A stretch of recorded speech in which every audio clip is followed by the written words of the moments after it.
Bomb നനഞ്ഞ പടക്കമായതോടെ മലക്കം മറിഞ്ഞ് V D Satheesan. Bomb പൊട്ടിക്കാനുണ്ടെന്ന് താൻ പറഞ്ഞിട്ടില്ല. ബോംബ് പൊട്ടാനുണ്ട് എന്ന് താൻ പറഞ്ഞിട്ടില്ല.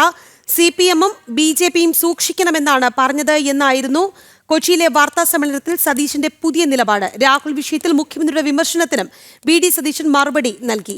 ഒരു വിരൽ തനിക്ക് നേരെ മുഖ്യമന്ത്രി ചൂണ്ടുമ്പോൾ ബാക്കി 4 വിരലും എങ്ങോട്ടാണ് ചൂണ്ടുന്നത് എന്ന് ഓർത്താൽ മതിയെന്നായിരുന്നു മറുപടി. മുഖ്യമന്ത്രിക്ക് വേണ്ടി ഇപ്പോൾ നിയമസഭയിൽ കൈപ്പൊക്കുന്ന ഒരു MLA പീഡനക്കേസിലെ പ്രതിയാണ്. 10 പതിറ്റാണ്ടുകൾ പഴക്കമുള്ള കേസെന്നാണ് പാർട്ടി സെക്രട്ടറി പറഞ്ഞതെന്നും വി ഡി സതീശൻ പറഞ്ഞു.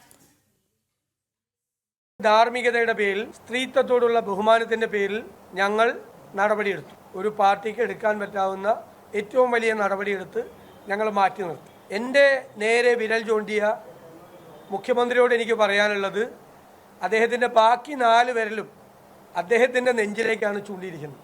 ആരാണ് ഈ മുഖ്യമന്ത്രി ആരെയൊക്കെയാണ് സംരക്ഷിച്ചിരിക്കുന്നത്? ഇപ്പോൾ അദ്ദേഹത്തിന് കൈപൊക്കുന്ന ഒരു MLA നിയമസഭയിൽ റേപ്പ് കേസിലെ പ്രതിയാണ്, ബലാത്സംഗ കേസ്.